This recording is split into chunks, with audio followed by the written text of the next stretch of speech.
Okay, so it's 6 o'clock. Today's Thursday, October 2nd. Welcome to October, everyone.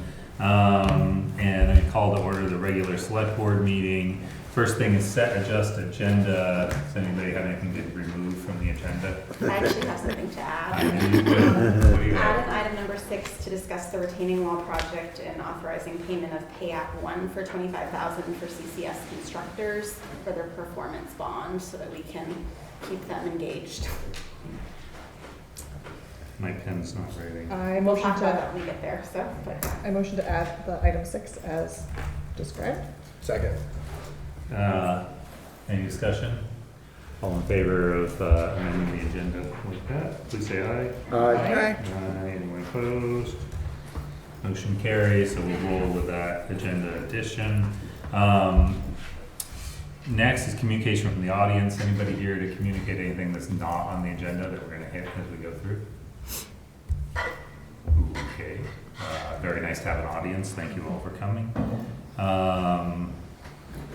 So, we have to approve minutes from the last regular meeting, which was September 8th, from a public hearing, or sorry, September 18th.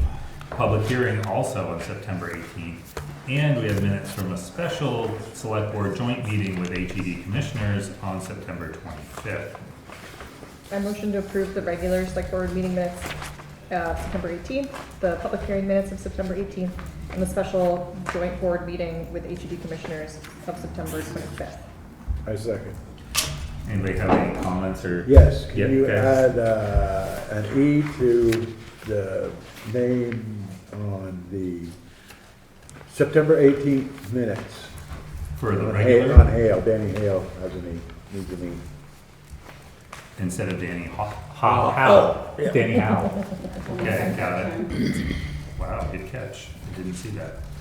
All right, so with that minor change, anything else? So all in favor of approving the minutes as written, please say aye. Aye. Anyone opposed? Abstain. And one abstention, so the motion carries. Wow. Next, That's a lot. yes, a lot of minutes.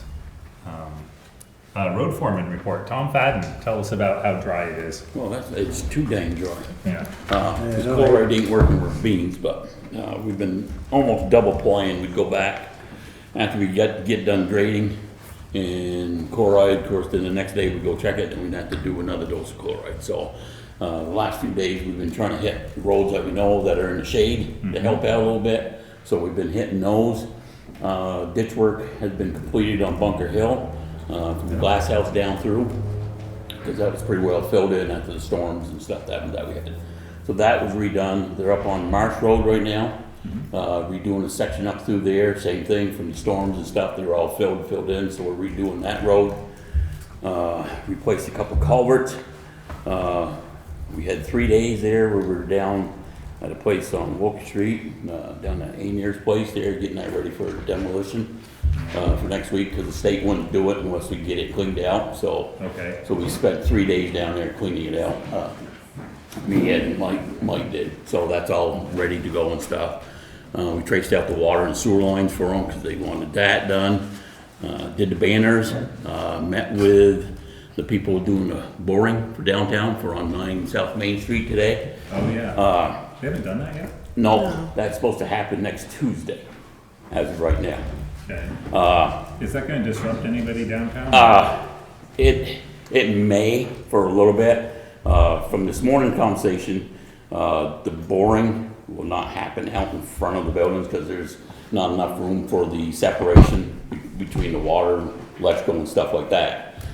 So they were talking about coming out into the main road a little bit. Okay. And I told them, well, if they did that, they'd need flaggers and everything else. Yeah. They'd have to hire a flagging crew. So as of 11 o'clock this morning, that has changed. So supposedly they're just gonna do one boring well itself, and that's gonna be on the side of the building between our property and the 9 South Main Street property. And I made sure that it's gonna be on theirs and not on ours. And then the rest of the boring had to do like on the sidewalks and stuff, those will all be done by hand. Oh. And basically, those will be only down like 3 feet, I think he said. That's basically just for vapor, Okay. so to detect that. So right now, there's only gonna be one well, but that's supposed to proceed next Tuesday, as of this morning. So we'll wait and see. They're supposed to notify us by Monday if it's all gonna go through and happen, so. Do they do that? So besides that, I've been making a lot of phone calls and stuff. I know Casey wanted me to bring this up, but, salt this year. As sets right now, if we go through our regular amount, we'll be somewhere about 40,000 over budget. Went up 12% in price, 95.75 a ton to Yeah. 107.25. And they kind of have us over a barrel because Cargill is kind of the only place we can get it from because American Rock Salt doesn't deliver to this district. And there's one other place, Appalachia, that I have contacted for a quote, but he said, well, we're 200 miles away. Yeah. I'd have to work out trucking. I'll get back to you. So Yeah. the odds of it being competitive are slim to none. I called Cargill and said, is there any way to negotiate this? Whatever. Basically, economics, law of supply and demand. Yeah. Demand is up, supply is down. Their salt mines were emptied last year, so they have all the cost of replenishing their salt mines. And so we're kind of forced to pay the price. And everybody, I guess, pays the same unless they're really close to the plant. Our Right. stuff comes from Shelburne. Yeah. So we're kind of stuck with that price. Can we just use less salt? Well, that's the other object that we're trying to figure out right now. I also, well, Casey was contacting them. I was also on the phone with a company up in Canada called Compass, and they basically filled up for the year. They took all they were going to take for supplying salt. So there's that. So the next thing that Opie wanted me to do is try to figure out salt brine. If we could do a setup on that. So I've been getting prices on that. So right now, I got 2 prices so far. One is just for the price of making salt brine. That's not including, the sprayer or else the tank. Right. That was like 51,000. So another company I got a hold of, they have like a little smaller unit that will make like 3,000 gallons an hour. So that's plenty big enough. But that price there was for a little over 51,000, but that was for a sprayer setup for the tool cat, for my truck, and the maker itself. And I got one more caller or vendor that I called, and he's supposed to be getting back to me with another price. So when you're saying $50,000 for the setup, that does not include the salt, right? Correct. And so it's essentially a setup where you're making your own, or we're making our own brine. We're making our own brine. So we still buy the salt. basically what we use for like Mike's truck. Yeah. So if he went around fully loaded, he's usually like 4 yards, 5 yards of salt. That one load would make like 10,000 gallons of salt brine. Okay. Like I said, Yeah. it's not the answer. It's not the solution. It's a solution. a helper. It's a salt solution. Yes. Right. You're just full of it tonight, bud. Yeah, there's no good answer. No, But there's not. The thing is, Except we're all use in the less same salt. boat. Everybody's in the same boat. That don't make it any better, but. Yeah, we'll get some of those signs that says salt reduction area. I like that. So there could, it could be done really easily, but people are gonna have to Get used to it. understand that. It'll help our cars.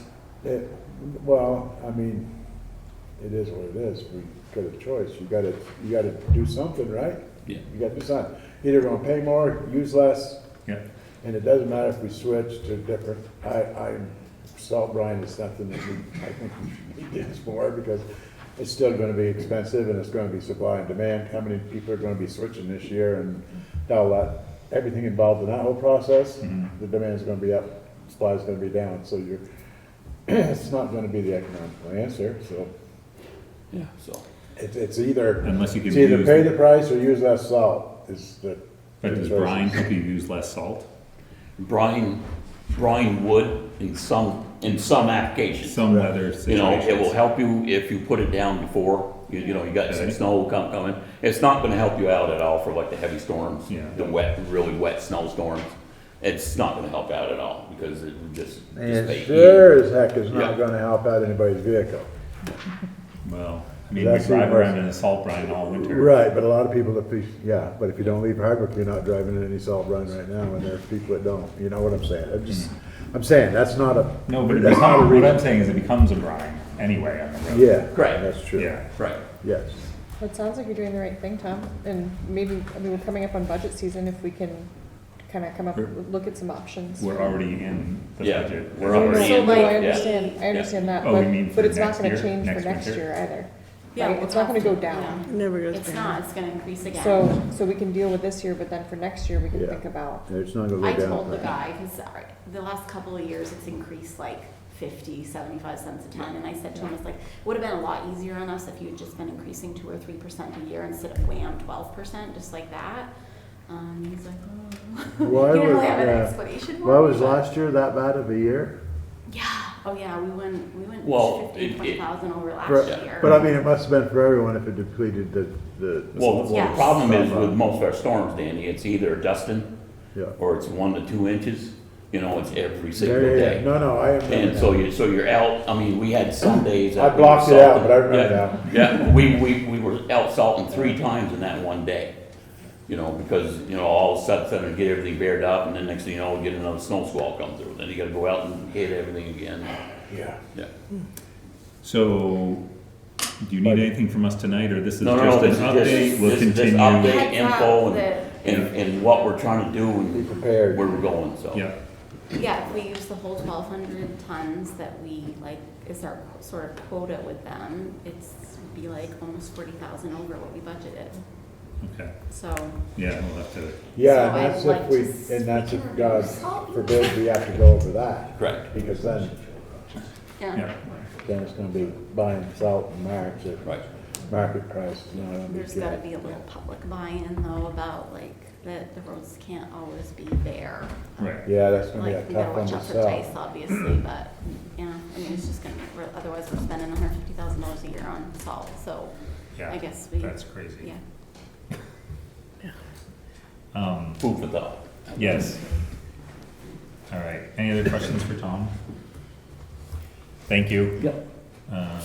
Oh, I was gonna ask, how's the ditch stone holding out? I know you've used a lot. Oh, we're of going it. through it. Yeah, We're I more bet. than halfway through that pile, Okay, so and crusher, with a crusher? hopefully next week. Okay, Cross your fingers this time. okay. Next I have on the agenda, the police report, that looks like Mike Henry is not. Yeah, he's covering the shift. He's working. Um, Yeah. Yeah, and, basically, obviously, they're really busy with cases, of which you can't really discuss, but, and then, Officer French left, Yeah. Joe's coming on full-time, so they're getting by, but, yeah, keep them really busy, so. Okay. All right, so moving on, item 1, select board to consider renewing an indoor cultivation tier 1 cannabis license for root to high altitude. And it says that we no longer get notification from the state and Right. to track these Yeah. renewals ourselves. So we're gonna create a spreadsheet with all the renewal dates and track that, so we'll know, we'll have to check and make sure that they've renewed it with the state, but we're not gonna get a notification, we gotta track it on our own for the So why do we have renewals. to do that? Right, so do we even have It to? seems like this is our, thank you very much. Right, They still have I'm to renew it serious. every year, so Well, unless. but why do we have to be in unless charge of we- that? If they gotta renew it with the state, no, sorry. Yeah, no, I'm just saying, like, I don't know, maybe we don't have to renew it, but I think the point of it was, when we set this up, we told the residents that we would have a renewal process so that if there were complaints about how it went the last year, we would be Oh. reviewing them. That's You why did we have that. the local board. I did. So you can be like, okay, well, we have neighbors complaining about X, Yeah, and so yeah, it gives us an opportunity to quickly revisit them every year and see if there were any issues Yeah. with them. Yeah. That's why. Yeah. That's why the state makes them renew it, so it would make Right. sense that we would also do that. Unfortunately, they're putting the tracking on us. right. Yeah, that's why I say, I got something to tell the state. So. They're on their own. Okay, so for this one renewal that's before us, do we don't have any complaints? Nope, No, I Kristen didn't sent see me a any. thing, just Yeah. said there hasn't been any complaints on it. There was a name change during the year, I think it used to be something hybrid, it was a little bit of a name change, but that's been addressed. saw that, And something there about has that, not didn't been any complaints on this Yep. particular one. Okay. I'll make a motion to renew the indoor cultivator Tier 1 cannabis license for root to high altitude. Second. Great, any more discussion on that? All in favor, please say aye. Aye. Aye, any opposed? Motion carries. Next up is item 2, select board to hear from Liam Abbey, Catherine Lord from Northeast Vermont Development DDA. I think there's 2 names in there. Is that what happened? I'm thinking. Do we have, Right, Liam? two people from It's Liam and NDDA. Kathleen, yeah. Yeah, Okay, yeah, 2 different people. thank you. I was like, that is a long Your name. names are just, your names are written on They're a right thing together. there, they're together, no. Okay, so Like one name. you're gonna discuss Act 181, which talks about changes to Act 250 among other things, right? Correct. And you're here just to provide us with an update. We saw some preliminary maps. So we're trying to provide you with the information needed to, I'm assuming you can talk? No? Yeah. Yes, Yeah. We're trying to provide you with the information needed so you can make your decisions about whether you would like to pursue a partial or total Act 250 exemption for downtown Hardwick and potentially, if you're interested, East Hardwick Village. Yep. So we have a set of slides we're gonna be doing, and there's also a packet. I think you guys have the Yeah. packet, but if anyone from the public would like a copy, we have about 50 copies. I'm working on it, just give me a second. Yeah, no rush. Yeah, we got a packet.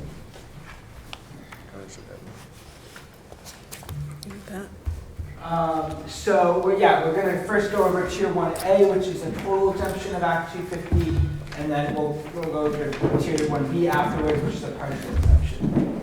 So this is the list of requirements for Tier 1A. The ones in yellow are highlighted as requirements that the town of Hardwick does not currently meet as of today. So you need to have a regionally approved municipal plan, which Hardwick has had for decades. You need to have boundaries consistent with the regional feature land use map, which is the top of that packet. You need to have townwide flood hazard and river corridor bylaws. Hardwick does not currently have river corridor bylaws, but Kristen Leahy said you are working on them. You need to have permanent zoning and subdivision bylaws that further smart growth principles, including dense development in the downtown core. You need to have adopted design regulations, and one of the ways to fulfill this requirement is getting a certified local government certification, which I've been told you are working towards. If you were to do Tier 1A, you would need to plan for the maintenance of significant natural communities, rare and endangered species located in the Tier 1A area. This is actually not applicable, as there are no rare, threatened, or endangered species in the proposed Tier 1A area in Hardwick. You need to have public water and wastewater systems with available capacity, and you need municipal capacity adequate to support coordinated comprehensive capital planning, zoning administration, and related efforts.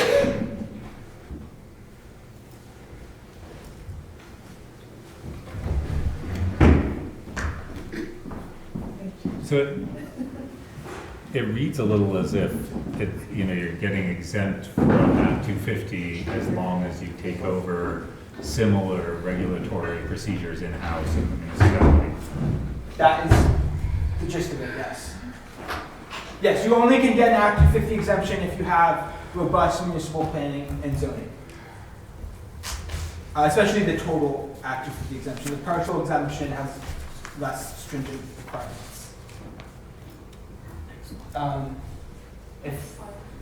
Next slide. Sorry, I'm trying to manage a few things here at once, bear with me. And that, can I just do a follow-up comment, some questions to that? That's only for the 1A area, Correct. right? Okay. And that's the dark purple. That's basically just for downtown Hardwick. Yes, Or the the- dark purple is the area that is eligible for Tier 1A. Okay. If the town were to pursue that. Great. Which would require an application to the land use review board from the town. So the Tier 1A benefits, we pretty much just said it, but it's permanent and total exemption from Act 250 in the Tier 1 area. And then any underlying existing Act 250 permits would be taken over by the town. And we get to administer them. You would have to. Yes. Yeah, that's what we should do. Select board gonna do that too? I think, yeah. Oh, my goodness. Okay. So getting into the list that Liam read earlier, the first is having a regionally approved municipal plan, which you have, and it's so that you're in good standing with the RPC. I don't think we need to say too much. No, this Right. one was. We're okay Yes, with I that. wrote on there. So here we have, what we currently have as a draft for Hardwick's portion of our regional future land use map, which is a kind of, a much more extensive project, post-Act 181 than pre-Act 181, and it will cover all 50 towns of the Northeast Kingdom. But this is just Hardwick's portion, and we've gone through around 6 or 7 rounds of feedback with the Hardwick Planning Commission and town staff. But anyways, there's a bunch of colors on here. The ones that really matter, the ones that qualify for village tax credits and other infrastructure funding from the state, as well as Act 250 exemptions, are the so-called pink colors. So the light pink, medium pink, dark pink, and then the dark purple, which is your designated downtown. The next 2 slides get into more into detail on just those areas that really have the impact of this map.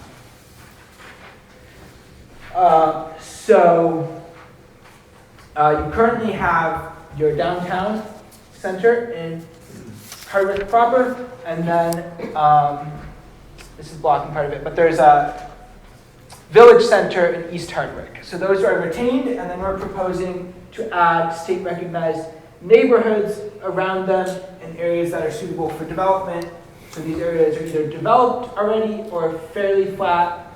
They either have access to sewer or they have suitable soils for septic systems according to the state's data, and they are eligible for a set of benefits that the state gets.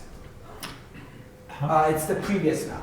Oh, There's I think we might not have it, but you have it right there. Draft. Yeah, oh, we have it. centers. Yeah, it was in our packet, Yeah. our electronic packet, so we've seen it. We saw it. might it's be just on on the the other back. side. It's okay. Thank Oh, you. you can have it. Oh, look at this, good work. Save a tree, print both Oh, there we go. sides. Yes? How many local contractors will be used on these projects versus out-of-state contractors? Which projects? Projects you're proposing, if you're developing places, then This is a kind of mapping and planning. It's not, there's no actual development that's part of this process. when the time comes. That's, When the time comes, yeah, when the time comes, it'll be up to whoever is doing the project. You understand what I'm saying, right? No. Are we gonna keep the money in Vermont, or are we gonna have out-of-state contractors doing this work? Ideally, we keep it in Vermont and local as possible. However, it's up to whoever owns the land and chooses to develop it how they please. We have limited ability to influence that. But This is just making a plan. yeah. and then slightly different colors of this is on the next slide. So this breaks it down into the areas that are eligible for Tier 1A and Tier 1B. So basically the center of downtown Hardwick and some adjoining developed areas are this dark purple, eligible for Tier 1A.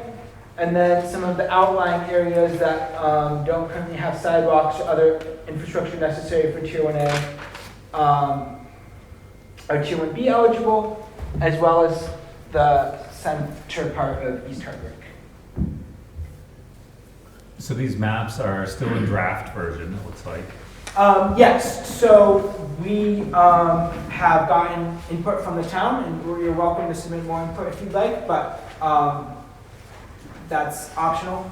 And then there won't be finalized draft until we anticipate getting them voted on by NVDA's Board of Directors, which every town is entitled to appoint 2 representatives to in March of 2026, and then in June or July, we plan on submitting it to the Land Use Review Board, which is a new board established this past January to review this sort of thing, and they have 5 members, and will vote on the whole NVDA regional plan, including the future land use map. And after that, it will come final. So, okay, so I get 2 questions. If we have feedback, how do we provide it?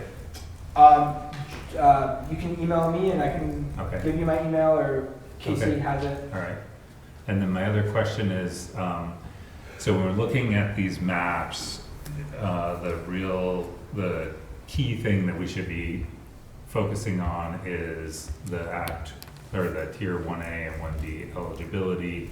And really what this is calling out is whether or not somebody's gonna need an Act 250 permit if their development triggers that, or if they would be going through the town for a similar development if they are in one of these tier 1A or tier 1B areas. Well, as it stands now, usually if they go through Act 250, I think, unless, my impression is that they also need a local zoning permit. Yep, So, Yeah. if they were to get a tier 1A exemption, or if they were a housing or mixed-use development that got tier 1B exemption, they would just be going through the town rather than the state as well. And also, but if you're. everywhere that's tier 1A eligible is also tier 1B eligible. Mhm. So if the town opted to just go for tier 1B, which some towns are doing, is then you don't have to administer those underlying permits, then Hmm. all of that area and this area is eligible for tier 1B. But everybody in green, all the property in green should be, would need Act 250 still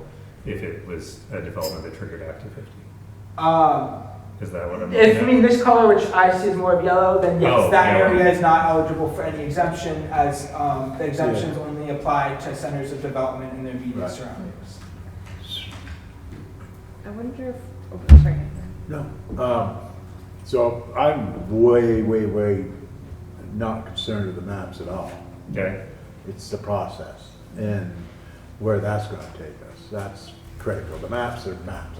It doesn't matter if you're on one side or the other. If you're not in the right place, move to the other place.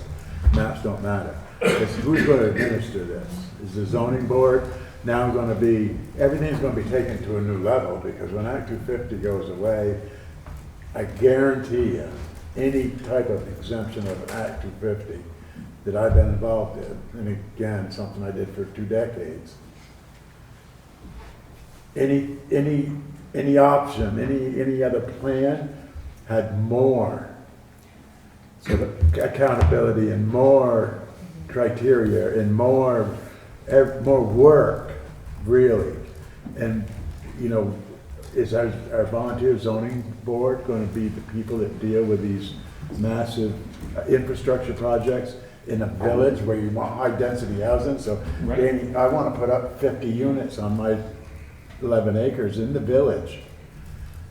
The zoning board's gonna be busy, development review board's gonna be busy for a while. You know, on a $5 or $6 million project. yeah. And people not happy about it. And the whole 9 yards, who's gonna So- have a public hearing, Yeah. you know, all of that's gonna be us. It's just. So the maps, that you're showing us are maps of places they're eligible for these tiers. Correct. And we can, as the municipal body, we choose whether we want to go for a tier 1A exemption or a tier 1B exemption for the areas where they're eligible, right? Correct.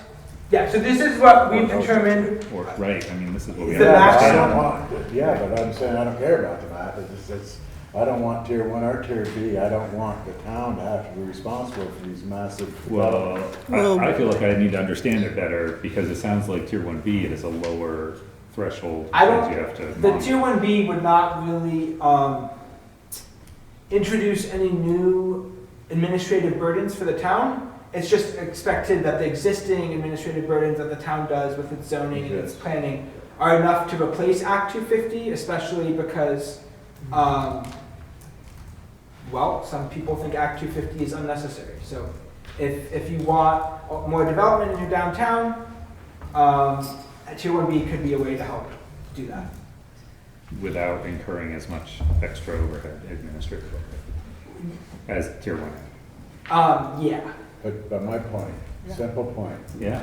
is it's not changing that burden, administrative burden in any way, no matter, none of these plans, none of these maps, none of these slides are gonna change the administrative burden of the requirements that we have in the state of Vermont for development, because they get shifted from all this, all any of this is doing is shifting the administrative cost from one place to another.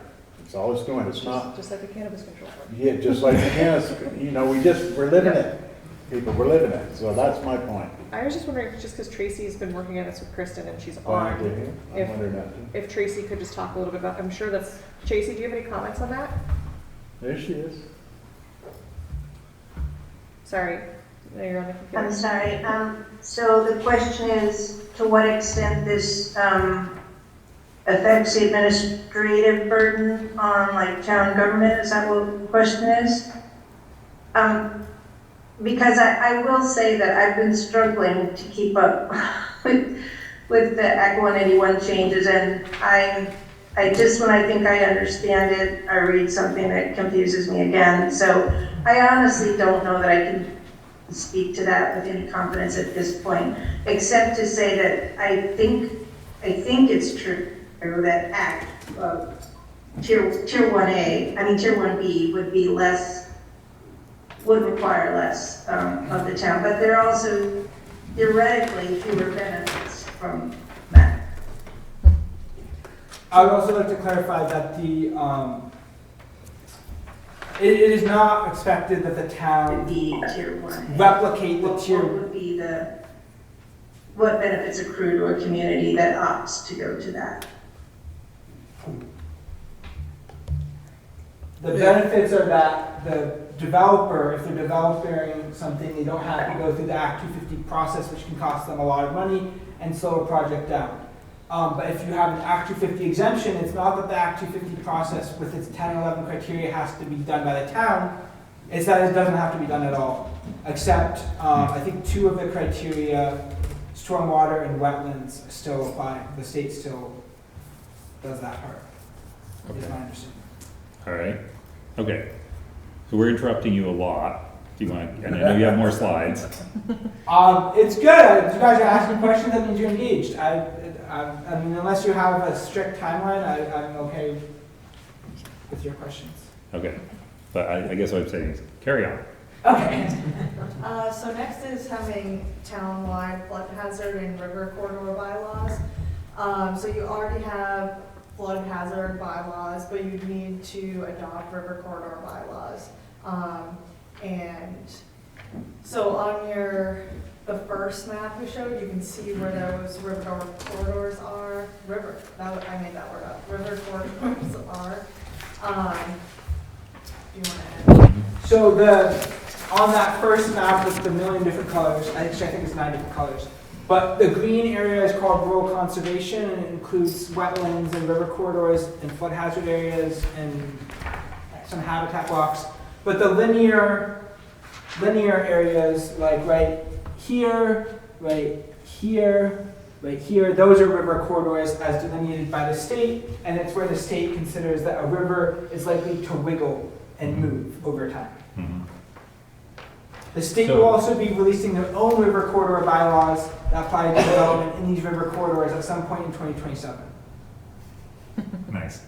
But as you said before, I think Kristen's working on the corridor bylaws. So based on my extensive emails with Kristen, the planning commission is looking at adopting the model regulations from the state to regulate river corridor development as those that are the minimum required development regulations that you would need to qualify for Tier 1A. Okay. Tracy's got her Tracy has her hand up. Do you have something, Tracy? Oh. Just have to unmute. Sorry. Yeah, so the planning commission has draft river corridor rules. They already have scheduled a public meeting in December, I guess, or they're planning a public meeting in December to get feedback on those. So that's in the works. Great, thank you. Next slide. Yeah.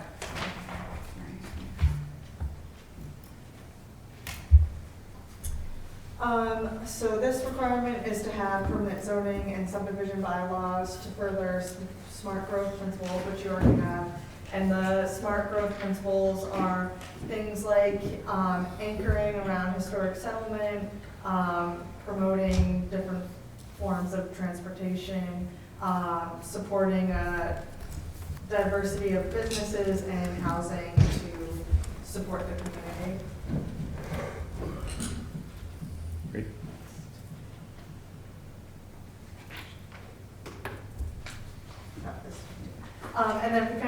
touched on this quite a bit already, is that the town needs to make sure they have adequate staffing to administer within the Tier 1A area. So now we're going to just review the requirements for Tier 1B, which is like a smaller list slightly, but this one is a long requirement. So first you'd have to request that you have a map for Tier 1B. So in order to get Tier 1A, you have to submit an application and fill out all this paperwork. Tier 1B, you just, as a select board, would have to adopt a resolution we have in a couple slides. And then when NVDA submits our regional plan to the state, we would include you as a Tier 1B community if you do that. You need to have a regionally improved municipal plan that you do, zoning and subdivision bylaws, as we said.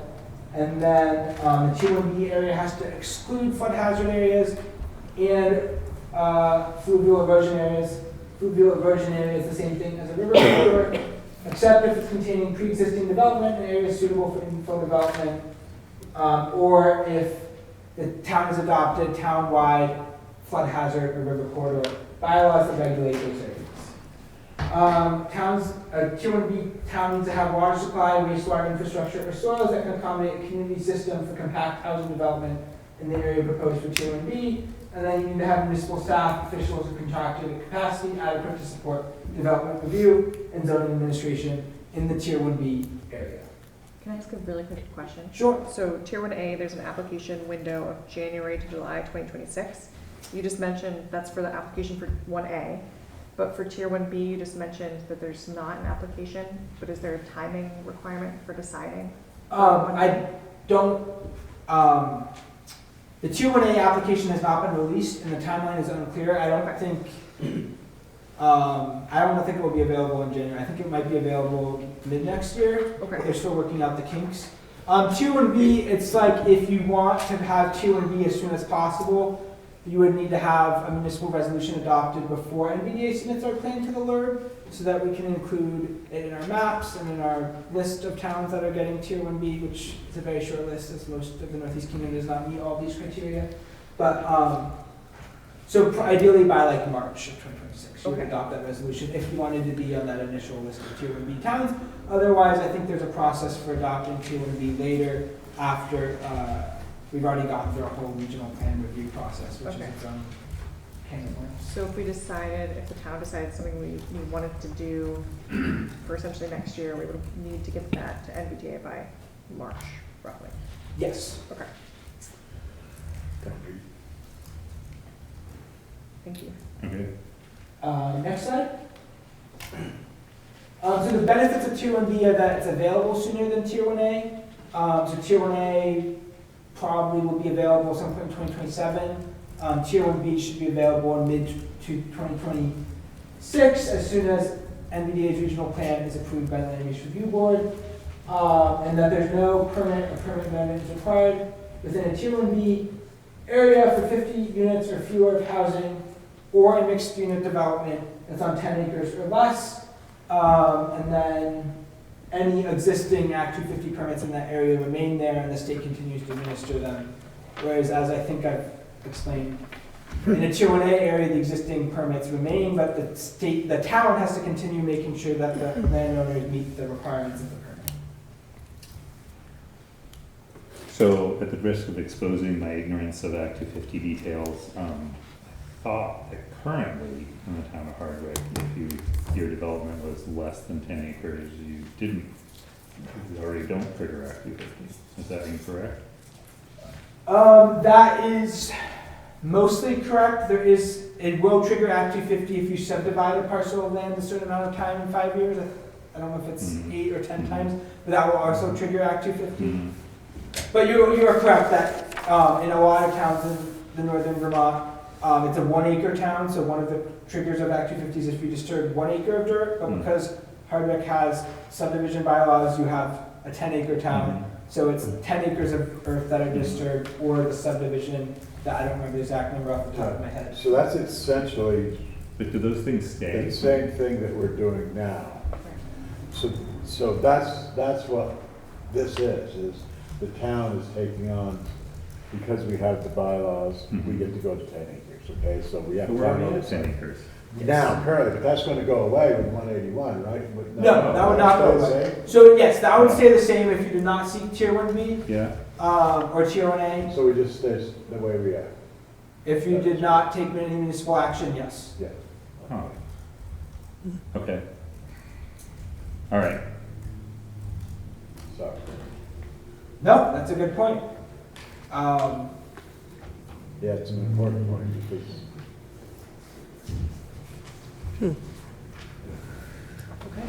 all right. I think there's just one more slide. So that if you were to pursue tier 1B, this is the resolution that NVDA is providing for towns to fill out to say the legislative body of this town, in your case the select board, would like to have a portion of our town designated tier 1B. And that's the end of our slides. Yeah, thank you. So, all right, we have contact info up there, great. I think I asked a lot of questions during, so I don't have a lot more. Anybody else? thank you, because I understand it much better now. So, And good job to you guys.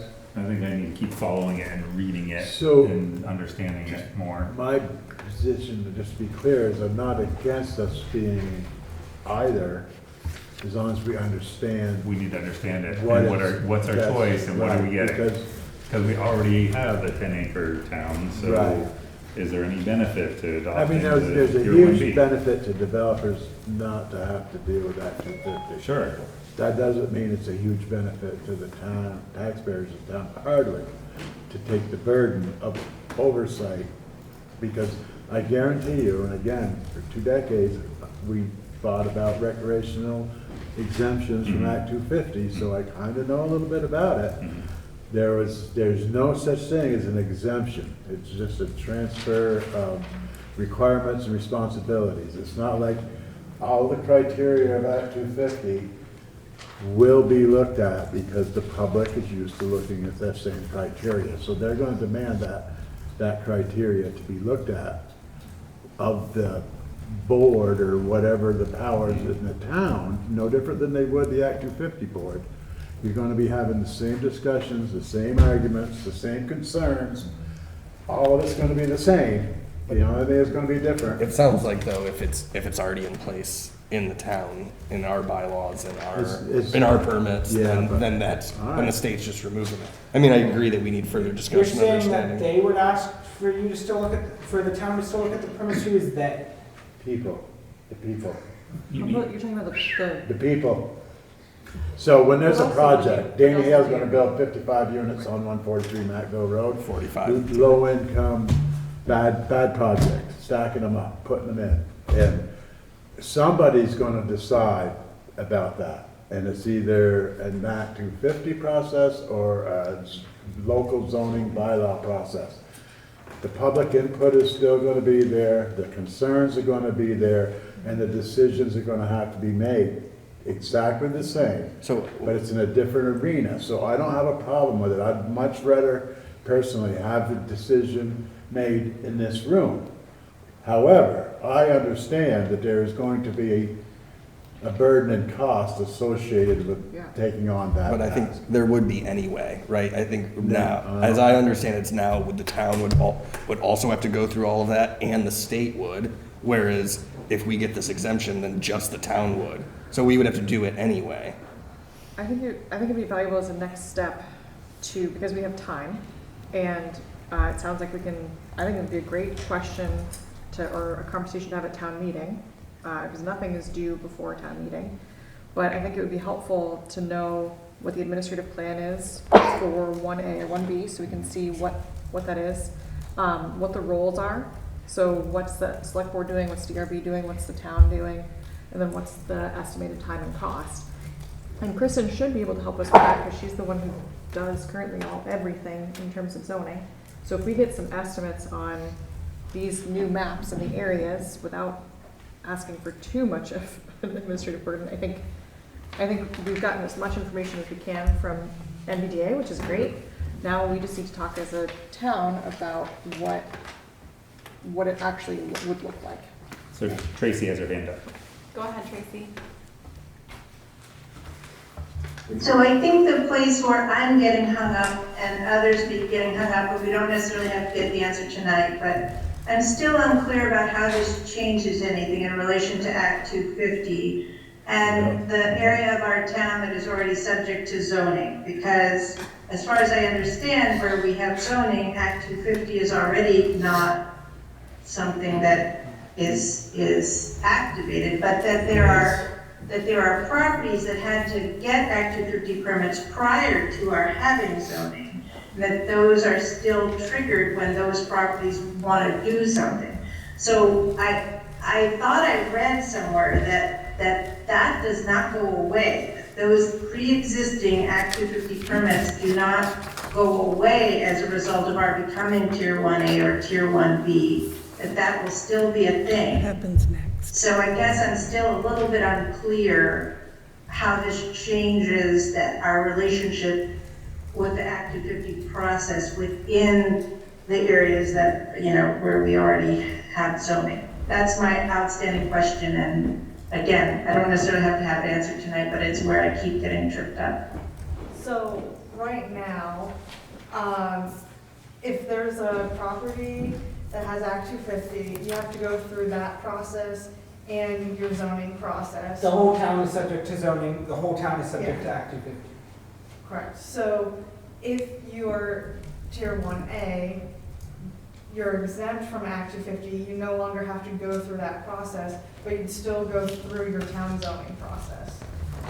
And Tracy is correct in that this only affects future development, and all prior or current development that is already in the process still has to follow that process. And when you say if we went Tier 1A, that we would only do the local zoning and not the Act 250, that's only for the part of town that's mapped Yes. as The rest of Tier the 1A. town, Still does Act It's- 250 yeah, if, correct. in the same way they would Yeah. today. Yep. Yes. Okay. Excellent. Thank you, that was helpful. Yes, So thank you for coming to us. It sounds like we need to just continue this conversation in the coming months and, Kristen knows a lot about Yeah. this. She's very well read on Act 181. yep, great. Awesome. Thank you. thank you. All right. yes, thank you, good job. Somehow I think we are optimistic with this timeline. Yep, Yep. well, that sounds like a wicked good deal to me. Take over everything.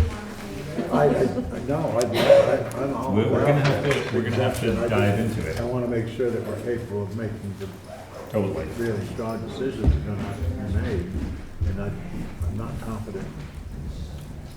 We're gonna have to dive into it and see Yeah. what it's gonna entail. I mean, I'd Yep. love to have Hardwick be able to decide on all of our own works, as long as everybody's willing, understands what that's going to mean. Only within the little mapped areas.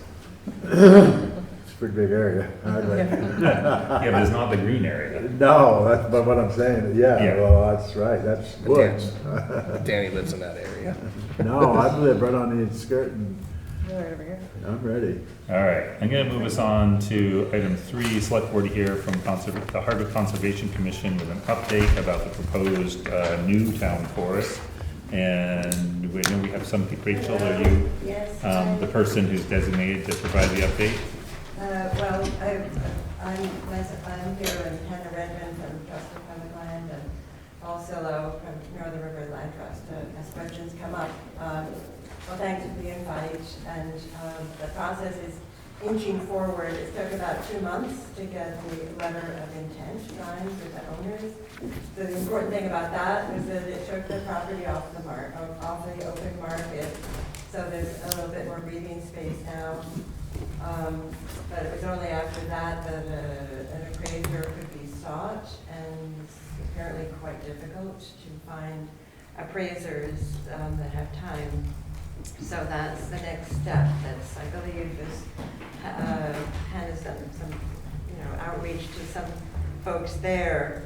And then a recap, then if the appraisal is delivered, and then if it's accepted by the landowners, then it would be an option agreement between Trust for Public Land and the landowners. And at that point, then the town could begin to make a plan and form a steering committee and create a management plan, or start taking that information in. and the grant application process. But it has to wait until the appraisal comes in, and then there's an agreement, that option agreement. So we're waiting patiently, trying to be patient about it. Definitely here to answer the questions. There was an updated frequently asked questions that brought some clarity to the idea of motorized use. Because of course, skidoos and ATVs on certain parcels, and that's important to some of our neighbors and small businesses. So we're definitely here to help answer the questions that come up. Especially Hannah, she knows more than I do about some of those details. But we're here to answer questions. Great. Anybody else want to provide any other updates? I know you guys have been busy. Hannah has. Yeah, I'll briefly try and chime in. I'm Hannah Redmond from Trust for Public Land. Good to see you all again. The main thing I think we want to emphasize, especially just having more visibility from the community and more people aware, is that the biggest step in the process for any town forest or community forest is management planning. And as Rachel was saying, that has to come after the appraisal, because the appraisal determines, do we have a project, can we move forward, because that gives us the value, and then the landowner gets to decide, does this value meet their expectations or not. So we kind of don't consider anything a fully live project until we're in agreement about the money. And then when that happens, the goal in the typical process is the select board creates a committee either as a subset of the conservation committee or a newly chartered committee. And that steering committee or stewardship committee works with town residents, with the select board, with the county forester, with the land trust to create a management plan. And that's a many-month process that includes community surveys, public meetings, site visits, and that process lets everyone know what is the community, what are the residents interested in. Are there specific recreational uses? Are there conflicts about recreational uses? Are there economic desires around timber management or sugaring? Are there neighbors who want a lease on the property? And it goes from the big picture to the small things like, are campfires allowed and where? Is horseback riding allowed? Just all of those details come through the management planning process, which hopefully will start over the winter and hopefully will create robust discussion. And the purchase would not happen until after that management plan is in place. Yes, thank you. That was actually the other thing we wanted to emphasize was, I think when we first came to the select board, we should have added a line to our question that said that the select board approves this project and this acquisition as long as there's agreement with the landowner and the funding is in place. Those are the things we asked about. We also should have said, and this is kind of de facto, that the select board approves the management plan. So it's ultimately the select board that approves that management plan. So say everyone, people have really conflicting ideas about the management of the property, or it's just, it can't be worked out by the community. It's the select board's discretion on how to move forward and whether to move forward under that management plan. I recently had opportunity to visit Wolcott's Town Forest. They've just gone through this process in the last, it looked like maybe from 2021 to 2024 or 5. It took them from start to finish. And I would also, so I saw their forest, checked out the trails, and also looked at their forest management report. And the forest management plan is quite detailed and long. I was a little surprised at it's quite a document. Yeah. So, and I imagine somebody helps with that, right? It's not Yes. just the committee that we appoint, because it looked quite professional for just a volunteer committee. Yeah, we Trust for Public Land, my organization, will help with that, and then Northern Rivers Land Trust, who worked with Trust for Public Land from the Wolcott Community Forest, will also help with that. So we not only have a lot of examples, we have Wolcott as an example to build on, and then also the county forester, Emily Potter, will help with the management plan. All right, so I'd like to open it up for questions from the board and from the audience. So what do people have for questions or comments? Reno, can you state your name? Reno. Thank you. You all know me. I have concerns about the revenue we are losing, approximately 6,000 in taxes, somewhere's in that ballpark. Yeah, The 5. percentage of purchase that the town will have to put into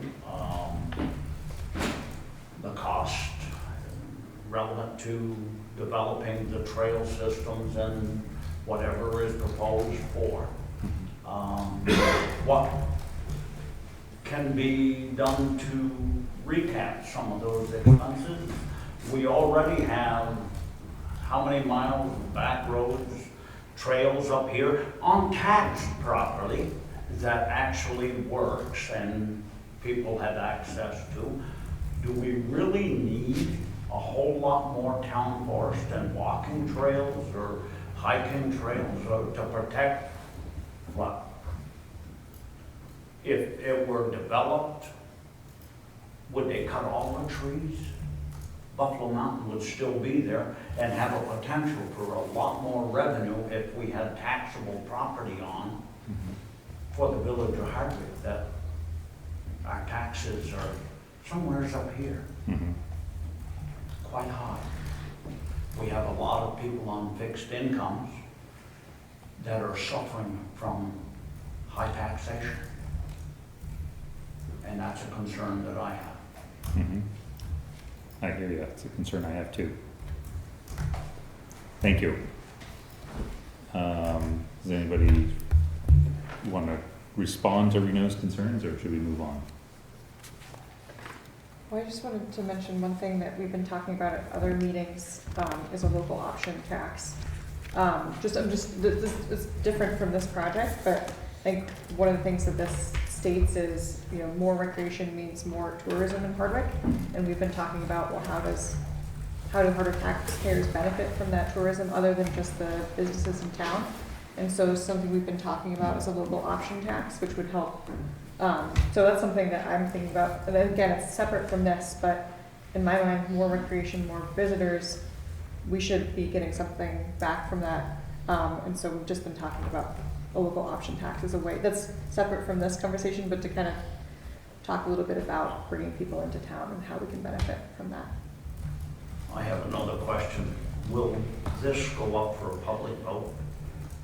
We have not scheduled it for a public vote. Well, it sounds like there will be a discussion around the management committee, and then as far as I understand it, it is ultimately the select board's decision to decide whether or not it goes through. So it sounds like there's a committee that will be. If it's a taxed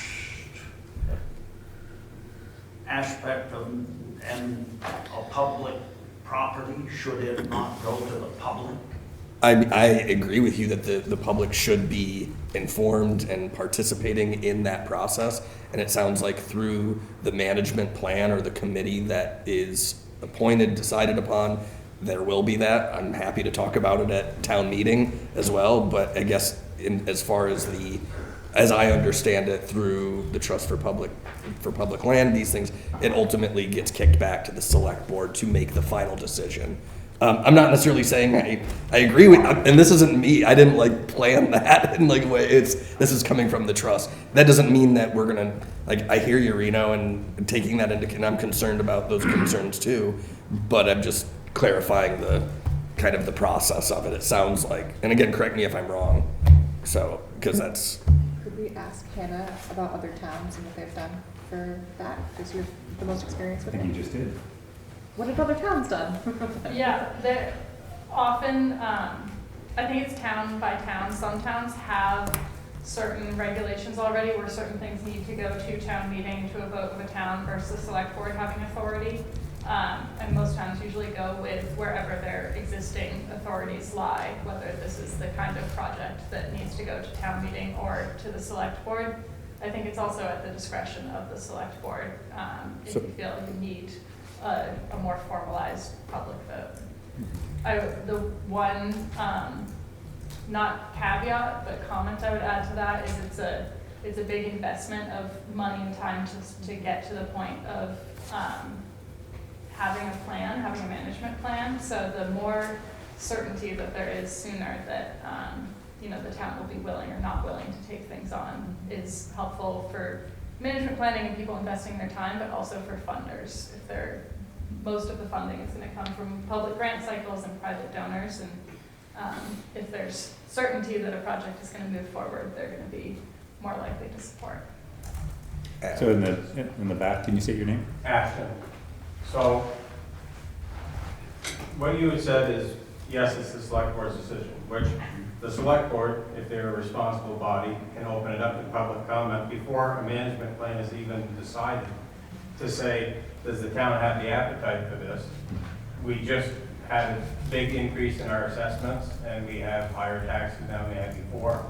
So we could say, hey, we would like to hear from the town as a responsible body before we move ahead and create this management plan and tie up you guys for months trying to come up with something. So I would say that might be a wise undertaking. And I had something to say back when Reno was talking, but I've lost some of my gas here. If it comes back, you can. I'm just gonna blurt it out. I'll lose it next time. I do it all the time. I do that all the time, Ashton, don't worry about it. Yeah. I guess, I know what it was. Do we have a way, Celia, is it? Oh, Kaylee, but you Kaylee, can, I'm not offended by anything. So you were talking about these trails being, you said something about a local options tax from all the people that are gonna come and use these trails. Do we have a way to quantify the amount of people that are coming in and using the trails now? Do we have a dollar amount based on the people that come into town solely to use our trails? I'm not talking about the rail trail, I'm not talking about anything else, I'm talking about hiking trails that we're saying are some economic driver here, which I don't see, but I'm curious if there's a quantifier for that in the town of Hardwick. So Hannah, do you have? If I could chime in, not in the town of Hardwick specifically, but one thing that we also do is economic reports, and we just put one out specifically about mountain biking that said that mountain bikers who are coming to towns to use trails spend on average $400 a day in the area. So that's just one data point, not related to. Which I would agree 100% in Berwick, but not in Hardwick. Yeah. So We do have a new bike shop. There's a huge difference So between yeah, the that's users. something for them to buy. What's the? yeah, you need to have, and Yeah, it's I'd say not, because a lot of it's what's available to them. So- I'm not just being an opposer, it's it's a question. for a town like us to move forward with something like that, Yeah. there has to be some sort of existing reason for bikers to be here. I mean, I don't think if anyone looks up Hardwick on a map, it's gonna say, we're a biking capital. I mean, we now have a bike shop. So That's a step. I would say, I mean, just But to take so 319 acres off the tax rolls Yeah. for yeah. something So like this is reckless right now. so and just to kind of tie together Reno's comment about we already have some bike trails and hiking trails in behind Hazen. And that, this figure of like bikers spending money, the figure that's thrown around in the mountain bike community is if you have 2 hours of riding, people will come. We have almost an hour and a half. So we're kind of like just below the threshold. We have people who come just to ride our trails all the time, but it's not a destination, it's not Burke. But Burke is, I And mean, I'm sure there's a lot of data that I believe in, but Well, it's not just the This is all biking, management plan. it's not just the biking income, but it's also the snowmobile income, which was brought up at the last meeting. So I think it's a question that we need to figure out. It's like, through the access of snowmobiles in town and biking and recreation, because recreation to me is not just pedestrian, it's also, it's all kinds of riding. What does that actually equate to, right? Because and Michelle might be able to say that, or the House of Pizza might be able to say, yeah, I know that these months we have this percentage more because of that, but but it might be more about businesses being able to help us with that. As a town, we don't have that number that I'm aware of. Right. To that end, the local option tax would be a punishment for living in a town that doesn't have enough mountain biking, is what I'm getting at. So If you adopt something like that, and And we don't have enough tourists. and we're not the Mecca that we're Right. trying to be. Well, We're not taxing ourselves. On us for being here. Yeah. I think we have a couple other hands up. Andy, can you say your name? Yeah, Andrew Gilbert. The first question is, what's the total grand list value right now? 3-something. 350. So we're talking less than a 10% reduction in taxable base. I just want to, I guess I'm a little curious, right, but I mean, this is what, we're talking about one act, one purchase, one, like, let's increase this, and we have to reduce our total taxable base by less than 10%.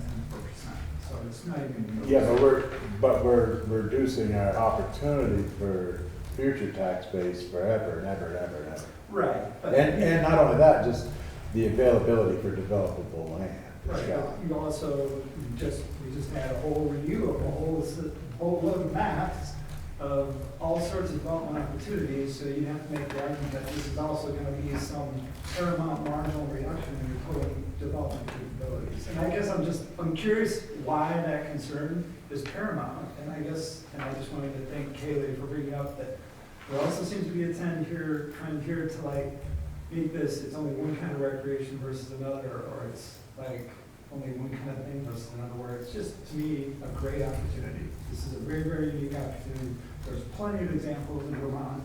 There's Walcott, there's Burke, there's, like, you go into the Northfield area, you go there's so many places. This is what Vermont does. This is what we're about. We have a natural resource. We have a very, very lovely environment. We can snowmobile, we can ATV, we can hike, we can mountain bike, we can do all these things. And having these land availabilities and this opportunity is just something that I think you have to be kind of eyes wide open about. I just want to thank you guys for putting that in. It's awesome.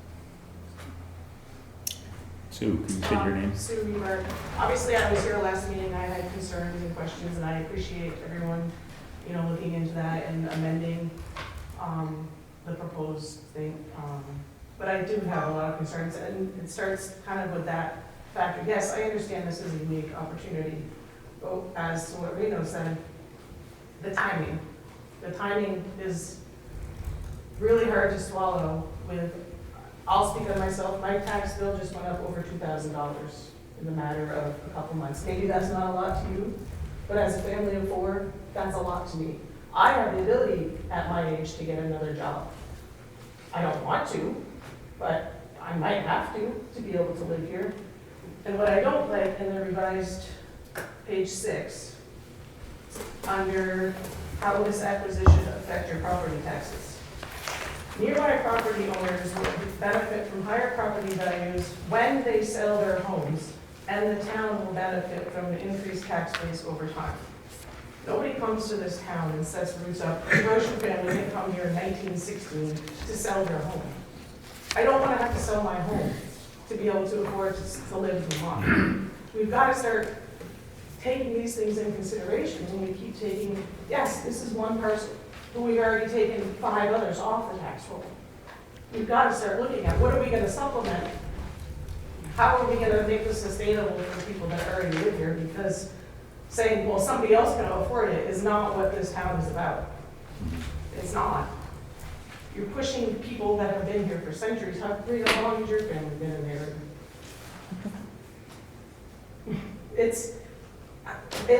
To me, it's the timing. I think it's a very unique opportunity, and we've talked about it.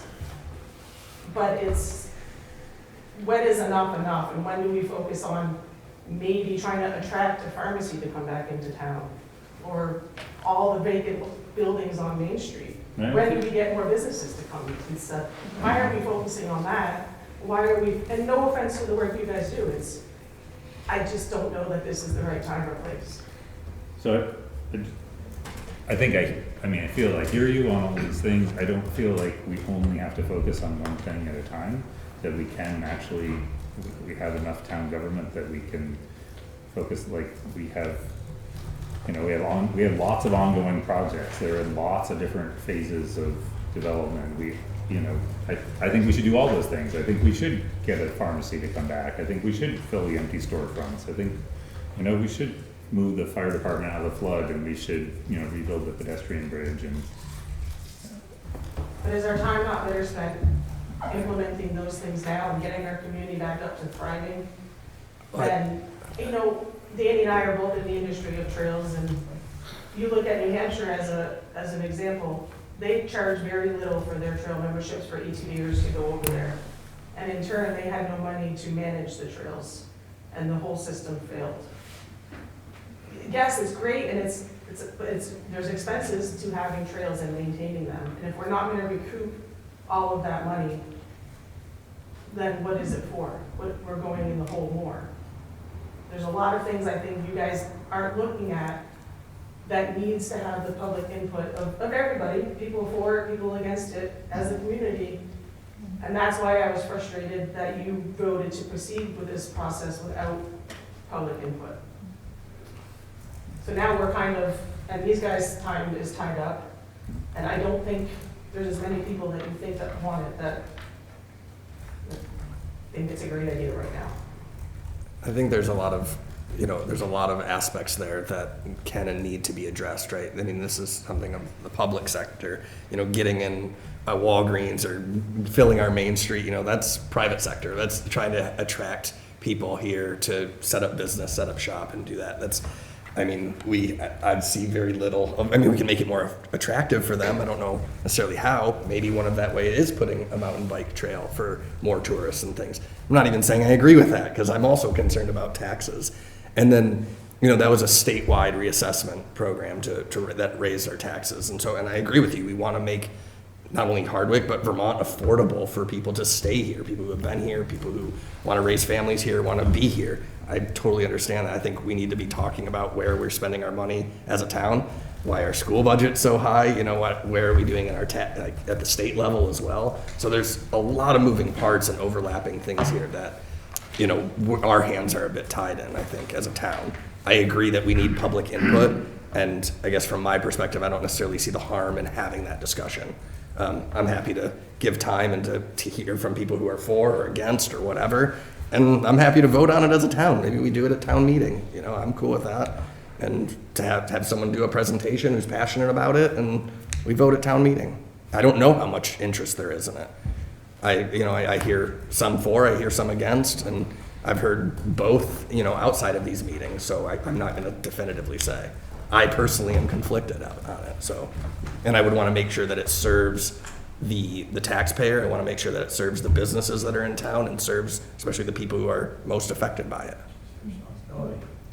What's that? That's your responsibility. I agree, and that's why I appreciate all of you. What's that? I'm glad you want that. Well, it's just the nature of it. That said, you voted to proceed without any of that. Well, to get to the point where we're at now. So the way I understood it, right, was to pursue, and if we look at the timeline of it, we made no actual commitment. Yes, we did. We absolutely 100%, without a doubt, made a commitment to those people, and I know they will hold us on the hook for that. If we pass it.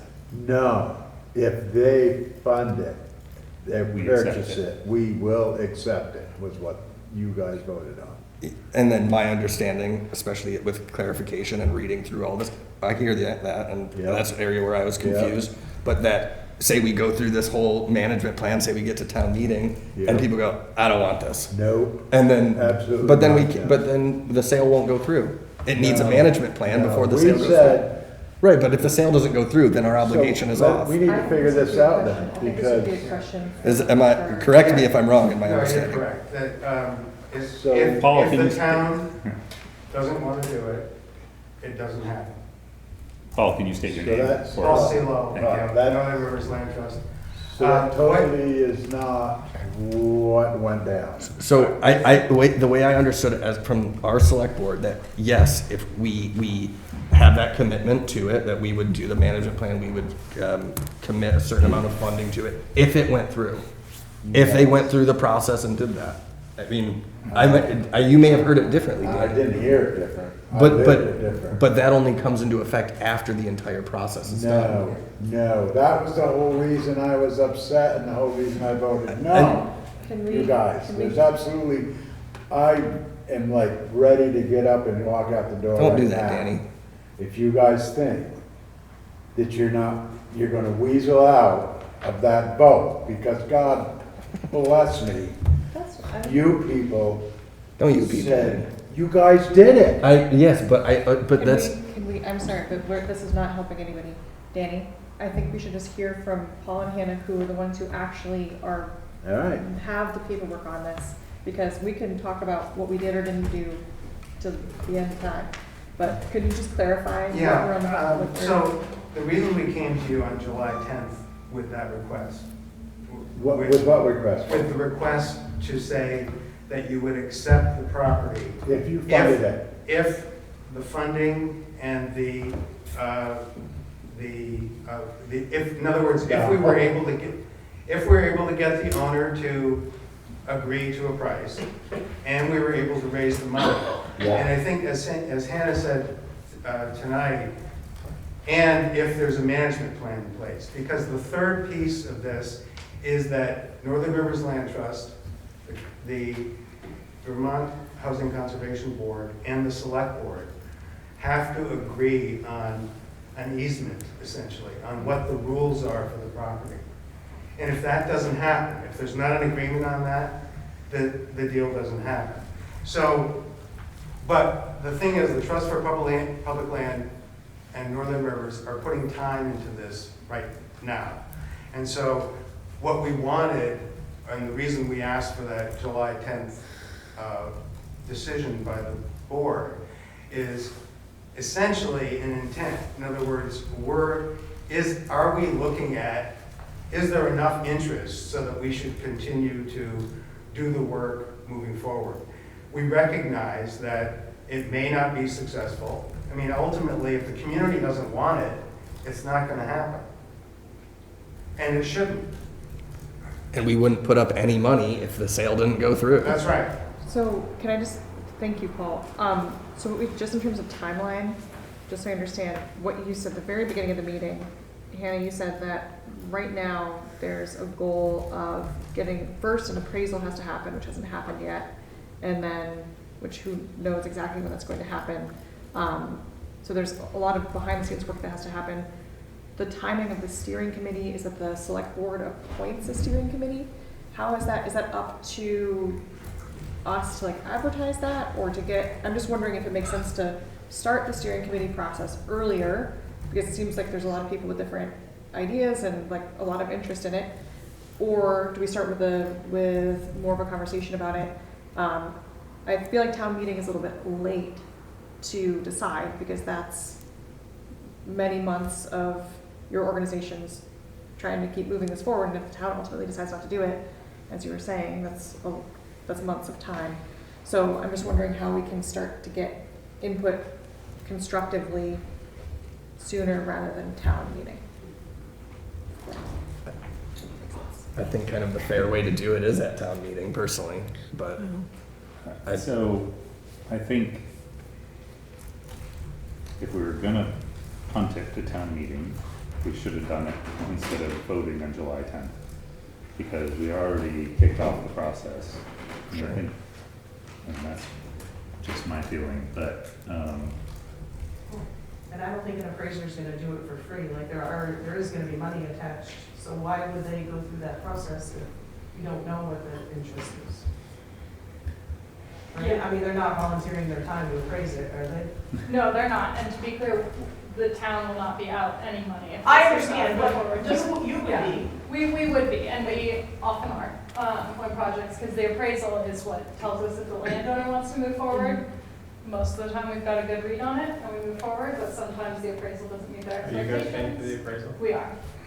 So we privately, Trust for Public Land privately fundraises, and we're always fundraising for the next project, whether it's successful or not.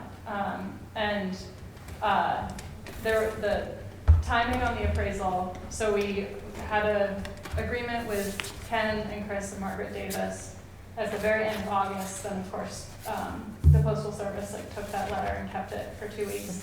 and it finally arrived in Montpelier 2 weeks later, and then we have been digging into the title work, understanding what's the access to the property, what are some of the encumbrances, and there's a local attorney working on that right now.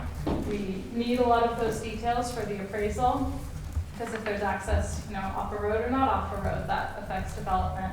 And I have 2 appraisers who are very qualified to do this work who said this week that they'll get me a bid and say how long it will take and what the cost will be. So hopefully I'll see that this week or next week.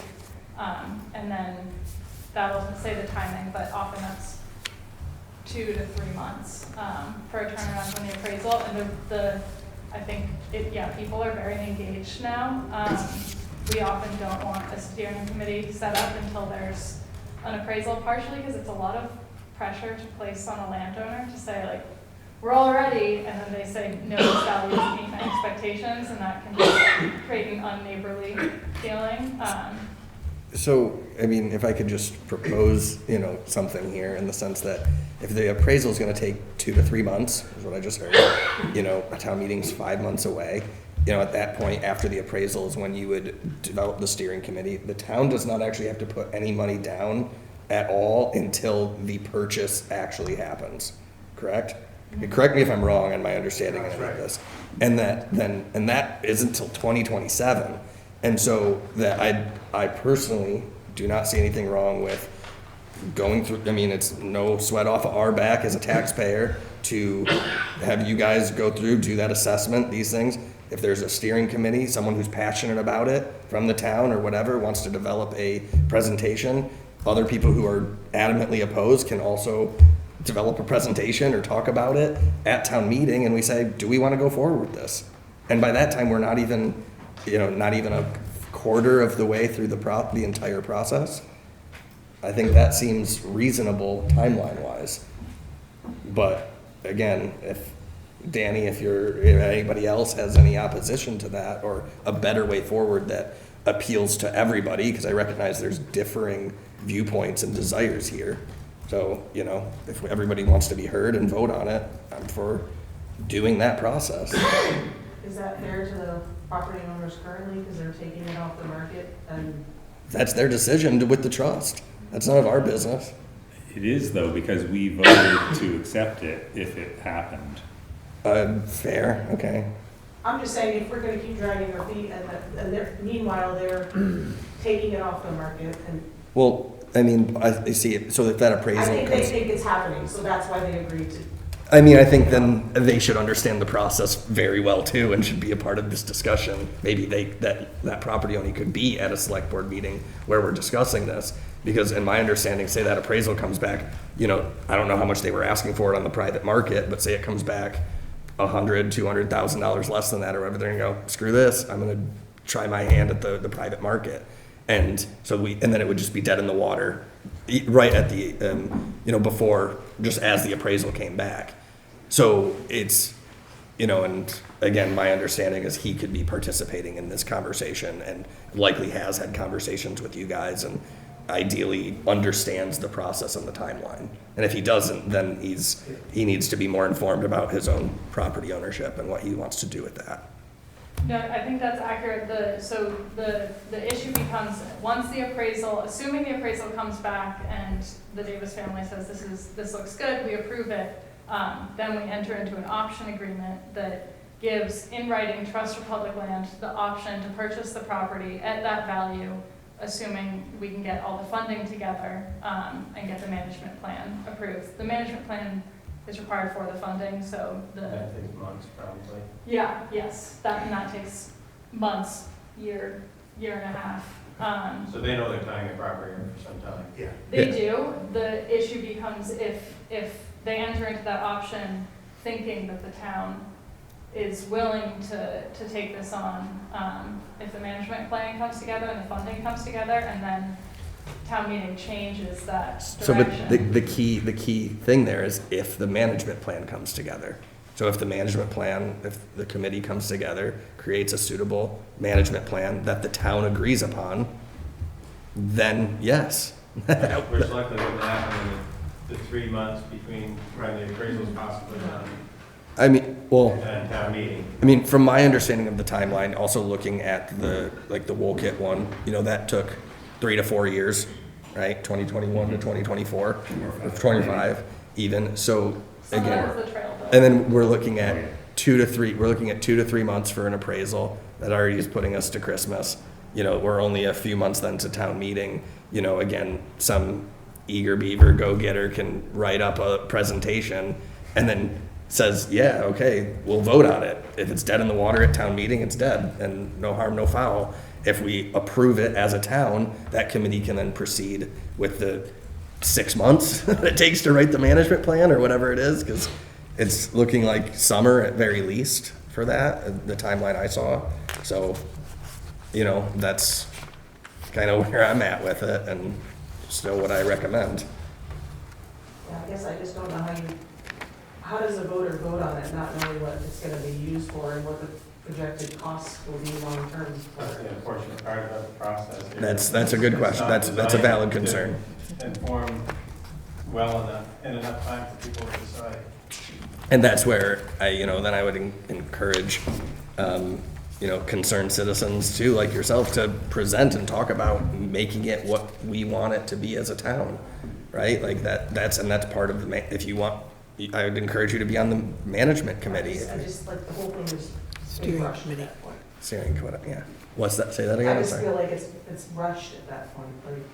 I don't disagree that We the don't have timeline enough is. time to know if you're proposing voting on it in 5 months, and it takes several months for the appraisal, several months for the management plan, and then it's like, And what is the town voting on? and I- They don't and I- know, they don't know what the cost is.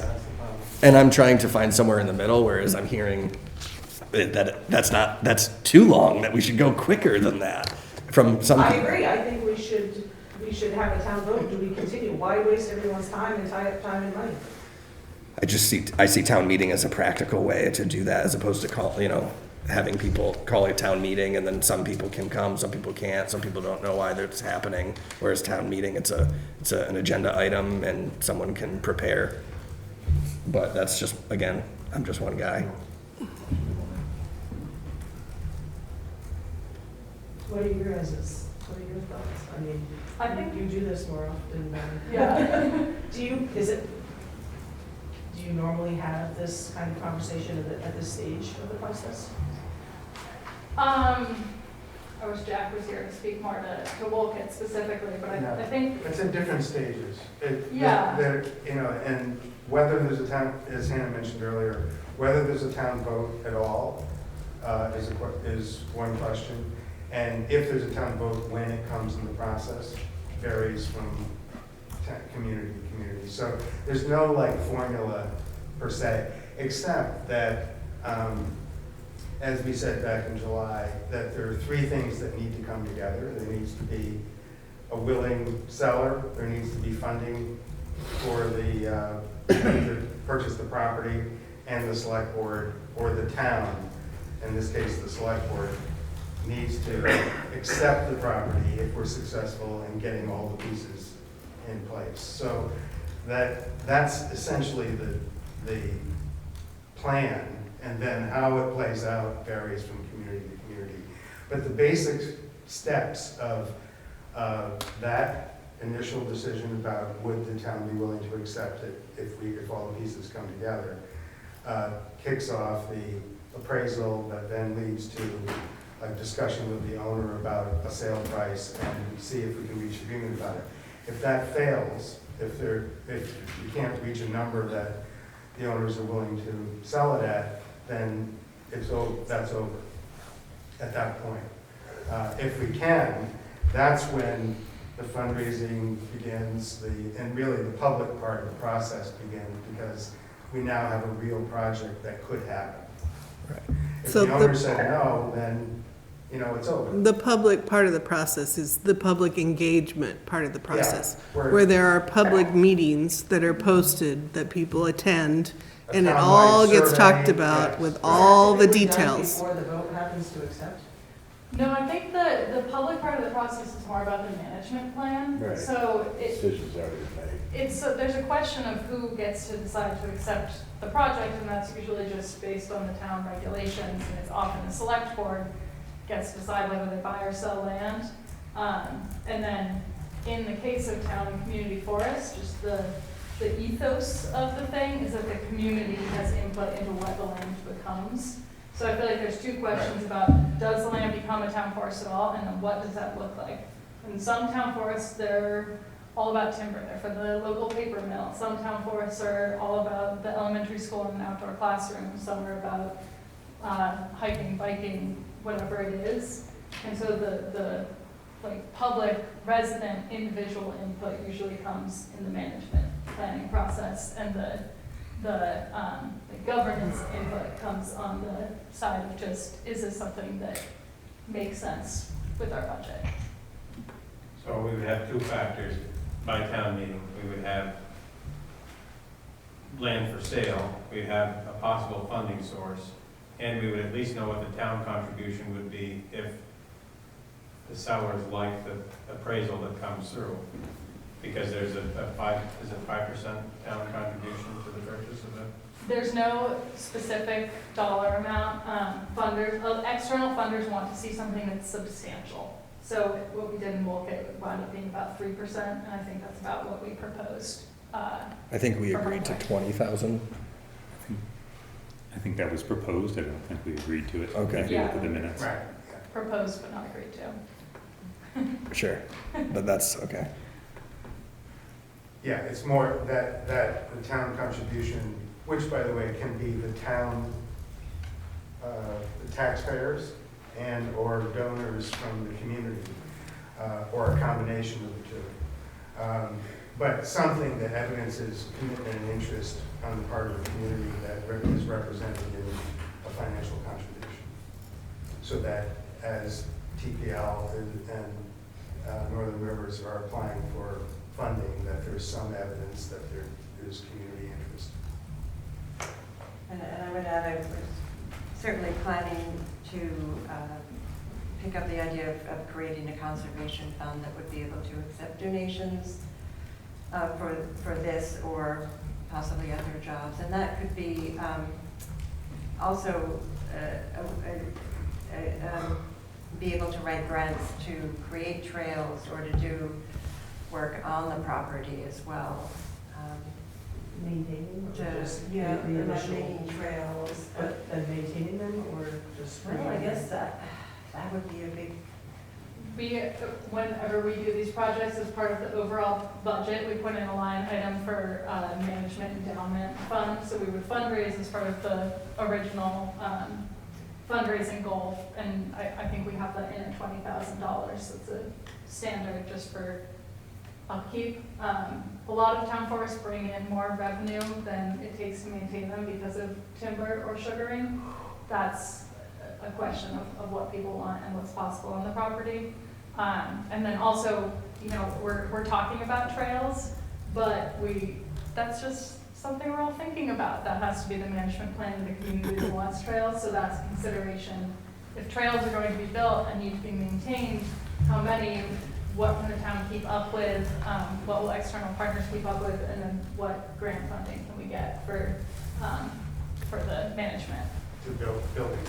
So that will definitely come from grant funding. We do not imagine the town of Hardwick wants to take on a $250,000 trail construction project. So it seems like we really just need to wait and see what happens with the appraisal process. And, I mean, there's really not, I don't think there's a lot we can do before that. Based on what you're saying. So I think this is a great conversation. I think it's great that everybody came out. And yeah, let's keep in touch whenever you guys have updates. We'd love to have you host you here. And yeah, it's a big project. Has anyone gone up and seen the work that's done up and down on Wright Farm Road? It's awesome. That's It's awesome. It's awesome. I've been just partway up. I haven't been to the top, but Yeah, I was up there today. Looks like it's in great shape. Were you up there previous to the work they did? No, never. Didn't look like that. Have you been It's up? not funny, yeah. Yeah. Can I just add one more thing? I think it would be helpful just to think about the future steering committee process. If anyone here tonight is interested in getting updates or being a part of this, I think if you haven't written your email by your name, that way we can actually, like Sue's been in touch with us, which is great, but it seems like now is a great opportunity to give us your contact. We know where you live, but Ashton, if you want to put your contact info down, that way we can just keep you in the loop. I think makes sense. And Or encourage, maybe- encourage anybody else, you know, watching from the audience, if they want to participate or send their comments or their feelings or be in touch, that's welcomed. And I would add, I think the idea of a vote at town meeting is a good one. I mean, because it'll be, or if that, or some process to really hear from the people in town, if there's a better way to do that, I don't know, but I think it would be important, it's important to hear that and to get support for it, yeah, hopefully we do. I mean, I think it's a might be a I don't even get that far, right? If we bring the list come back. Right. It's gonna come back great. It's gonna be good. Move on. I still think it would be an amazing gift to the town, truthfully. I think it would be wonderful. And then we'll start having our own meetings and not taking And not hijack an ours. hour of the select Great. board's time. Yeah. But thank you. Yeah. Yeah, this discussion about removing about $5,000 in tax revenue has taken a lot more than our discussion of adding $40,000 of salt expense. And what if we could make more than that on the timber on the land? Who knows, anyway. But this is a much more interesting discussion than the salt discussion. So thank you all. I'm gonna move us on at long last. Item 4, select board to, oh, we're not done yet. Everybody's welcome to stay. No, you have to stay. Select board is, item 4, select board to approve the sewer rate. We have to reapprove the sewer rate because. Just the sewer institutional. Institutional, because we had an error last time. Yeah, it just showed the same rate as water, but it's not. So. I make a it's- motion that we. It was 13,000, we're increasing it by $200, which it showed the water rate increasing by, that's all it is, it's just the typo. Yes. I make a motion that we approve the correct sewer rate for institutional flow. Thank Second. you. Any questions or comments on that?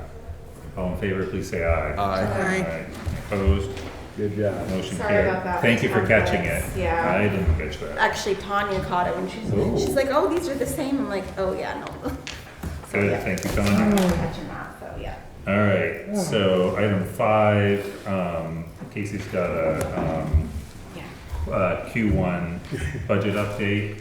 Yeah, give me just a second to put it up on the screen. Hopefully a quick one.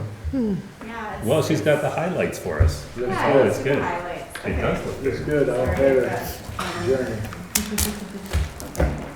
I've got so many things open here that I'm trying to manage a few things at once here, sorry. I don't wanna play no You got to. more. No. Committed. That's what I told my wife. I did the crime, now I gotta do the time. That's right.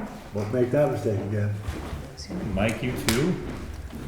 And then there was 2. I don't need the delay, I think, so. Can I just leave now We too? got it right in our packet. Yeah, it's in your packet. We can just look at it in our packets. Should put up on the screen, sorry, right here. Okay. This whole little I AI know. crap on the side here, okay. Thank All right. Tracy, she's pulled a lot of shit together. Yeah, or leader. Did you hear that, Casey? No, I didn't. I think Thank you for Ian's your correct advice, that we owe you a thank you for pulling a lot of stuff together for the meeting tonight with the town manager gone, and you're doing, of course, your own job, which you're about to lead us into the budget stuff. We're lucky to have you. And thank Amanda for throwing these packets together for me, 'cause it's a little bit hectic today. Okay, so revenues basically on track, and as I explained to you, the way our system works, that actual figure is a billed amount, so it looks high, but basically what I can tell you is if we assume we've collected 25% of our expected revenues, then we would be at 30%. We should be at 25. We're slightly ahead. We're basically ahead because we have some FEMA grant revenue that came in. Saw that, yeah. And essentially it was just deferred last year, meaning we're gonna receive it later, and now we've received it. And we should be getting some more in, so that's basically why it's over by 5%. So we're basically right on track for our revenues. Great. And then expenses, same thing really, we're at 23.27, we should be at 25. We're right there, really nothing to be concerned about. That's because Tom hasn't started buying salt yet. Yeah, and that's the thing is like, you know, the highway obviously is low because we haven't really started with those winter expenses yet. So it'll look a little bit different once we get to the next one or the following one. Yeah. But otherwise, we're right on track. And we don't have a lot of flood expenses documented right this moment because it's mostly just those flood expenses are repair, like some of the engineering costs and such, but we have revenue to offset that. So they're not affecting us as much right now, but basically 23%, we're on track there. Really no concerns at this time. Great. Perfect. And this will be in the packet, obviously, the public packet, so. Yep. You have any questions? Thank you for that, and thank you for the detailed one that was in our packet too, with the notes. That's super helpful to have. Are we gonna start talking about budget in November or next meeting? Usually November. I hope the first meeting in November, but we've got auditors coming the week after next. I'm really hoping to at least have a couple departments to address in November. So yeah, we'll try to do 2 to 3 departments each meeting, and I hope to start in November, yes. Great. Excellent. Yeah. Thank you, Casey. Thank you, Casey. All right, next, item 6.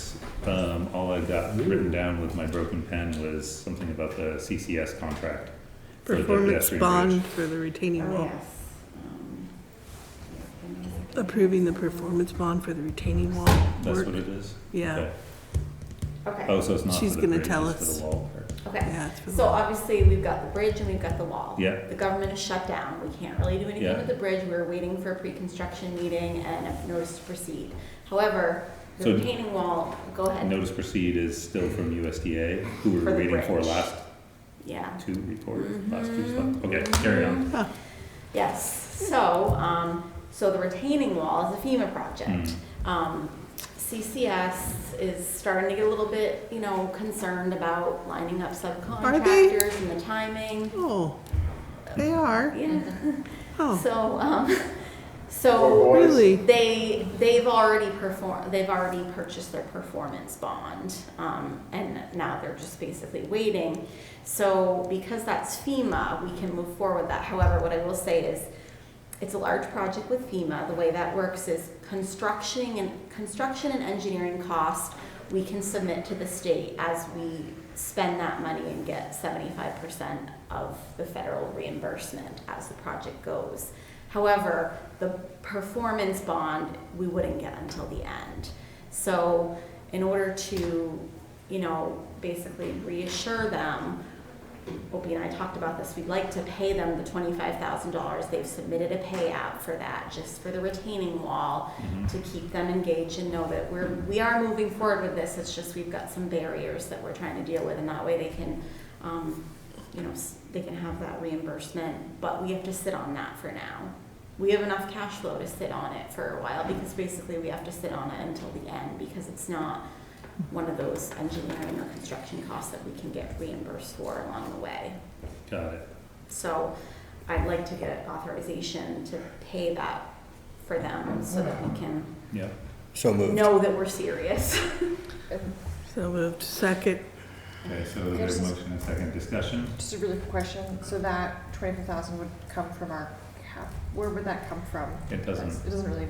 It's just a general fund. Yeah, essentially, yeah. It just comes from there as the grant expense, and then we'll defer the revenue because it's going to get reimbursed at some point. So yeah. And we'll just include. I assume that will be reimbursed probably at least next fiscal year. I would No. say next fiscal year, Next yeah. I fiscal think, well, the end of the project, I mean. Yeah, And whenever that project ends. Right next now, fiscal year. right now, the deadline Don't is say that. 10/31/26, but if this keeps going, it's Well, probably gonna need to be I know. 12/31, so I would still think during fiscal year 27, we should see that reimbursement, but we're They have to. financially healthy enough to carry that, and it's money in the bank. It will be reimbursed eventually, but Mhm. yeah. Okay, so we have a motion and a second. Any more discussion on the paying the performance bond to CCS that they've submitted the app for? All in favor, please say aye. Aye. Opposed? Was everyone? So motion carries. Thank you, Casey, for tracking that and keeping them engaged. They're in a tough position because Yeah. of and this whole shutdown thing is. Doesn't help. I emailed our contact and I got a message. I'm currently at the office on furlough with no access to email. And I was like, okay, great. Here we are. Yeah, we've been waiting for $65,000 for the library since the beginning of August. And she had messaged me the day of the shutdown. I was like, did you get that yet? And I'm like, nope. Well, let me check on that for you. And then at midnight, they were done, and it showed up in our account today. Did it It's really? like, it's a miracle. We've been waiting since like August 5th for it, and it showed up today, and I was like, no way. So I'm super excited. Great. So we can That's fix good that. news. Yeah. Wow. Did the 300,000 from EDA show up for Yellow Barn? No. No. Just checking. No, but yeah. There's a story there too, but it's getting late. Select board report? New business, old business? Danny Hale. All business. Old. Why in God's name, when I looked at our packet and saw the flood FEMA buyout Yes. projects, do I see that we're giving REARCH more money? What So is going those on? FEMA buyouts were handled by the state. And Those are the picked ones, one they contractor. picked one contractor to do it all, they put it out to bid, and they awarded it to REARC. I was like, are you serious right now? The state awarded all of those to REARC. You know why? Not us. You know why? Because they continue to do what they do and nobody bucks them. Just like we did. And it was wrong. Yeah, it was wrong. It was wrong that we, as the selectmen, didn't stand up for the taxpayers on that project. When we knew that, we know that there was inaccuracies at the best in the billing of the library. And we know that there was subpar engineering Or something. with no consequences to the contractor, Oh. who, I don't know that we you should say go this, into that you right can say it in the minutes, who openly stated that they were going to bill us the maximum amount. Right, but I think given other previous conversations. No, we've had- given nothing. But no, Danny, I don't think that we should go into that right now. Well, I already did, I understand, but, so that's what I can do, I did it. right, I understand. So I have another old business, our town manager evaluation. Oh, yes. What's happening with that? Yep, somebody's getting right on that. Okay. Everything's great. Just thought of it, Why you would know. do that, everything's perfect, doing a hell of a job.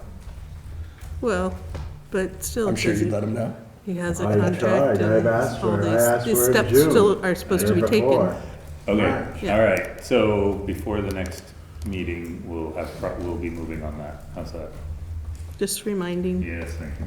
I need a reminder. It's true. So really quick old business. Yes. Was two things. One thing that Sue said today, is something I've been thinking about, and before we get started, I think we always do a really good job doing our best to make our budget realistic.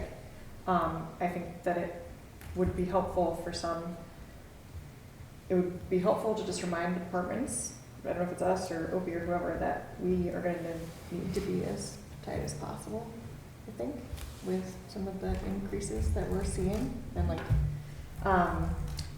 so just to think, and also to engage people before town meeting about the decisions that we're making. So to remind people, whether it's a front porch forum post or whatever, to actually talk to us about what they want before, because it's a long process that we start to think about the budget. Casey does an amazing job, but think it'd be great to get more public input before town meeting. And then the other old business, I guess I've got like town meeting on the mind.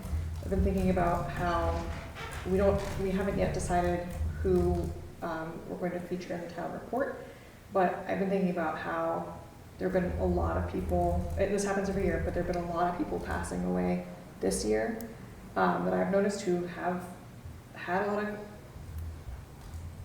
community, like have been a big part of the community, and I'm wondering if we can start to have in the annual report a page of essentially like an obit and recognizing people who are no longer with us in town. So it's just an idea that I've been. Versus the dedication to just one or two. We could still do that. Yeah. I think we could still do It'd that. be great to be able to get away from dedicating it to someone who's passed. Yeah, because it's just one, and then. We still honor them somehow, but no. So that way we're honoring everybody Yeah. who's no longer with us, and maybe the Gazette can help us with that, but just something I've been thinking about. Mhm. That's a good idea. Do you guys have a videographer? Can you state your name, please? Sorry. Evan Ortiz in Newport, Vermont. Yeah. If you guys have a videographer, you could have the pictures of when they were like a baby kid and so on, if they had military service, things like that.